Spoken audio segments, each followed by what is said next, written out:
ആ ഉദിക്ക് ഇറങ്ങാൻ കഴിയണില്ലട്ടാ. ഇത് ഭയങ്കര ബുദ്ധിമുട്ടാ തോന്നണേ. ഇത് സ്റ്റെപ്പ് കിണറ്റിൽ എന്തിനാവോ ഈ സ്റ്റെപ്പ് ഉണ്ടാക്കിയിട്ടില്ലേ? ഈ കിണറിനൊരു പ്രത്യേകത ഉണ്ട്. ഈ സ്റ്റെപ്പ് എന്ന് പറയുന്നത് ഈ കിണറിലൂടെ ഒരു തുരങ്കം പോകുന്നു എന്നാണ് പറയപ്പെടുന്നത്. ആ തുരങ്കത്തിലൂടെ സഞ്ചരിച്ചാൽ നമ്മൾ ചാലിയാർ പുഴയിലേക്ക് എത്തിപ്പെടും. അപ്പോ ആളുകൾക്ക് വേഗത്തിൽ ഇറങ്ങാനും കയറാനുമായിട്ടാണ് ഈ സ്റ്റെപ്പ് ഉണ്ടാക്കിയിരിക്കുന്നത്. വളരെ അത്ഭുതപൂർവമായ ഒരു നിർമ്മിതി തന്നെയാണത്. അതാണ് സാധാരണ ഇപ്പൊ നമ്മൾ ഇവിടെ അങ്ങനെ കിണറ്റിൽ കാണലില്ലല്ലേ. ഇനിയിപ്പോ ഇവിടെ എങ്ങനെ നമ്മൾ കേറിയ മേലെ റിസ്ക് എടുത്ത് ഇറങ്ങി ഇനി മേലോട്ട് കയറണ്ടേ.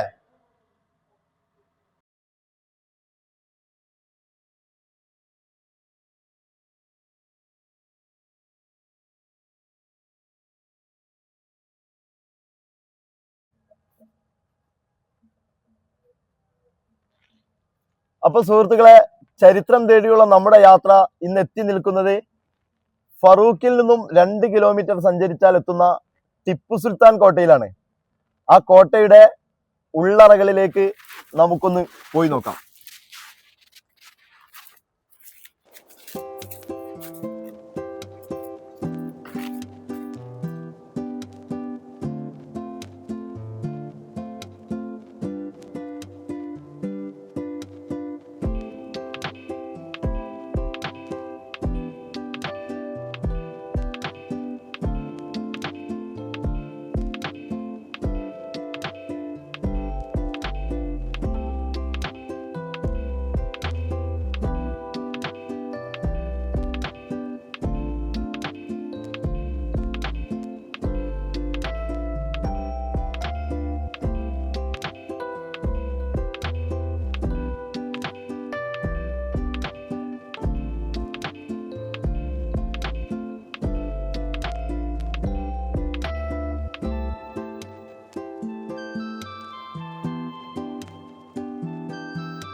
നമ്മൾ പറഞ്ഞിരുന്ന ആ കോട്ട, ആ, ഫറൂഖ് കോട്ട, ടിപ്പു സുൽത്താന്റെ ടിപ്പു സുൽത്താന്റെ ഫറൂഖ് കോട്ട 1788 അല്ലേ?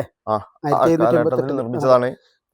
ടിപ്പു കാരണം സുൽത്താന്റെ പടയോട്ടത്തിന്റെ ഭാഗമായി മലബാറിലേക്ക് എത്തിയപ്പോ മലബാർ മേഖലയില് മറ്റേ ഭരണം നിയന്ത്രിക്കുന്നതിന് വേണ്ടിയിട്ട് ഒരു നല്ലൊരു താവളം വേണം. നല്ലൊരു താവളമാണ് ഉദ്ദേശത്തിലാണ് ഫറൂഖില് ഈ കോട്ടയുടെ നിർമ്മാണം തുടങ്ങുന്നത്. ഫറൂഖ് തലസ്ഥാനമാക്കിയിട്ട് മുമ്പ് ഫറൂഖാബാദ് എന്നാണ് ഈ സ്ഥലം അറിയപ്പെട്ടിരുന്നത്. അത് പിന്നീട് ലോപിച്ചാണ് ഫാറൂഖ്, പിന്നെ ഫറൂഖ് എന്ന് നമ്മൾ പറയപ്പെടുന്ന ഫറൂഖായി മാറിയത്. ഇവിടെ ഒരുപാട് ചരിത്രങ്ങൾ ഒളിഞ്ഞിരിപ്പുണ്ട് എന്നാണ് ഇവിടെ കുറച്ചു മുമ്പ് നടന്ന ഖനനത്തിൽ മനസ്സിലാക്കാൻ കഴിഞ്ഞത്. നാണയങ്ങള് അല്ലെ? നാണയങ്ങള് നിർമ്മിച്ചിരുന്നു, ഇവിടെ വെച്ച് നിർമ്മിച്ചിരുന്നു. നാണയം നിർമ്മിക്കുന്നതിന്റെ ആവശ്യം ഉപകരണങ്ങൾ ഇവിടുന്ന് ആ ഖനനത്തിൽ കണ്ടെടുത്തിരുന്നു. മാത്രമല്ല ഇവിടുത്തെ ഒരു ചരിത്രകാരന്മാർ പറയുന്നത്, ഇവിടുത്തെ ഒരു പ്രത്യേകത എന്ന് പറയുന്നത്, ഈ കോട്ട ഈ ഭാഗത്ത് നിന്ന് 4 ഭാഗത്തേക്കും വീക്ഷിക്കാൻ കഴിയുന്ന ഒരു ഭൂപ്രദേശം, അത്ര ഉയരം കൂടിയ ഒരു പ്രദേശമാണ്. കോട്ടക്കുന്നിലെ കുന്ന്. ആ, കോട്ടകളുടെ കോട്ട എന്നറിയപ്പെടുന്ന കോട്ടയുണ്ട്. ഇതിന് ഒരുപാട് പ്രത്യേകതകളുണ്ട്. ഇതിന്റെ നിർമ്മാണങ്ങൾ തന്നെ നമുക്കറിയാം. നമ്മള് ആ പഴയ കാലത്ത്, ആ നൂറ്റാണ്ടുകൾക്ക് മുമ്പുള്ള ആ ഒരു കാലത്ത് നിന്ന് നോക്കുമ്പോഴേ നമുക്ക് ഇതിന്റെ ഒരു പ്രത്യേകത മനസ്സിലാക്കാൻ കഴിയും. കാരണം ശത്രുക്കളിൽ നിന്ന് ഒളിക്കുന്നതിന്റെ ഭാഗമായി കൊണ്ട് ഒളിഞ്ഞിരിക്കാനും അതോടൊപ്പം തന്നെ ശത്രുക്കളെ പ്രതിരോധിക്കാൻ ഇറങ്ങി പുറപ്പെടാനൊക്കെ അതിനൊക്കെ വേണ്ടിയിട്ട് സജ്ജമാക്കിയ ഒരു കോട്ടയാണിത്. അതിന്റെ ഭാഗമാണ് ടിപ്പു സുൽത്താൻ ഇത് സ്റ്റോപ്പ് ചെയ്തിട്ട് കോയമ്പത്തൂരിലേക്ക് പോയത് 1790. അതുകൊണ്ടാണ് അതങ്ങനെ നിലനിന്നത്. പിന്നീട് ഒന്നും വികസിക്കാതെ പോയത്. അല്ലെന്നുണ്ടെങ്കിൽ ചിലപ്പോൾ മലബാറിന്റെ തലസ്ഥാനമായിട്ട് മാറുമായിരുന്നു. കാരണം പല മാറുമായിരുന്നു. ഇവിടുത്തെ ഈ കോട്ടയുടെ നിർമ്മാണം തുടങ്ങിയതിന് ശേഷമാണ് പിന്നീട് ടിപ്പു സുൽത്താന് ബ്രിട്ടീഷുകാരുമായിക്കൊണ്ട് ഏറ്റുമുട്ടുന്നതും അതിലൂടെ ബ്രിട്ടീഷുകാരെ ഏറ്റുമുട്ടുന്നത് രക്തസാക്ഷ്യം വരിക്കുന്നതൊക്കെ ഈ ഒരു അതിന്റെ ഭാഗമായിട്ട് തന്നെയാണ് കോയമ്പത്തൂർക്ക് അന്ന് യുദ്ധത്തിന് പോയതും. പിന്നീടാണ് ബ്രിട്ടീഷുകാർ വന്ന് ഇവിടെ ആ ബംഗ്ലാവ് സ്ഥാപിക്കുന്നത്. അപ്പോൾ നമ്മൾ കണ്ടിരുന്ന ബംഗ്ലാവ് പിന്നീട് ബ്രിട്ടീഷുകാർ വന്നിട്ട് താമസിച്ചാണ്. മാത്രമല്ല ഇതുമായി ബന്ധപ്പെട്ട് നമ്മൾ ഇങ്ങനെ അന്വേഷിച്ചു പോകുമ്പോ വളരെ എന്താ പറയാ അത്ഭുതങ്ങൾ നിറഞ്ഞ ഒരു കിണറ് ഇതിന്റെ മറ്റൊരു ഭാഗത്ത് നമുക്ക് കാണാൻ കഴിയും. അത് മാത്രമല്ല ടിപ്പു സുൽത്താനാണല്ലോ മലബാറിലെ ഏറ്റവും കൂടുതൽ റോഡുകൾ നിർമ്മിച്ചതും ടിപ്പു സുൽത്താന്റെ കാലത്താണ്.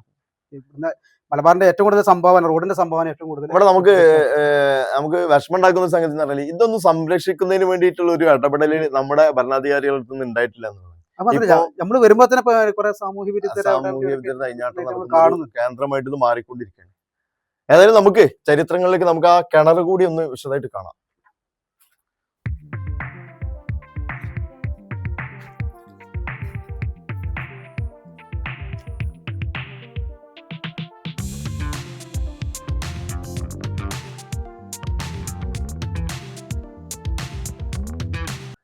ഇതാണ് നമ്മൾ അന്വേഷിച്ച് നടന്നിരുന്ന കിണറ്.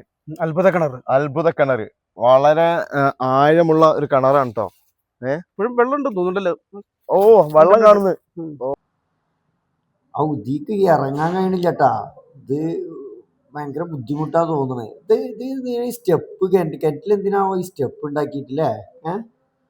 ഈ കിണറിനൊരു പ്രത്യേകത ഉണ്ട്. ഈ സ്റ്റെപ്പ് എന്ന് പറയുന്നത് ഈ കിണറിലൂടെ ഒരു തുരങ്കം പോകുന്നു എന്നാണ് പറയപ്പെടുന്നത്. ആ തുരങ്കത്തിലൂടെ സഞ്ചരിച്ചാൽ നമ്മൾ ചാലിയാർ പുഴയിലേക്ക് എത്തിപ്പെടും. അപ്പോ ആളുകൾക്ക് വേഗത്തിൽ ഇറങ്ങാനും കയറാനുമായിട്ടാണ് ഈ സ്റ്റെപ്പ് ഉണ്ടാക്കിയിരിക്കുന്നത്. വളരെ അത്ഭുതപൂർവമായ ഒരു നിർമ്മിതി തന്നെയാണത്. അതാണ് സാധാരണ ഇപ്പൊ നമ്മൾ ഇവിടെ അങ്ങനെ കിണറ്റിൽ കാണലില്ലല്ലേ. ഇനിയിപ്പോ ഇവിടെ എങ്ങനെ നമ്മൾ റിസ്ക് എടുത്ത് ഇറങ്ങി ഇനി മേലോട്ട് കയറണ്ടേ?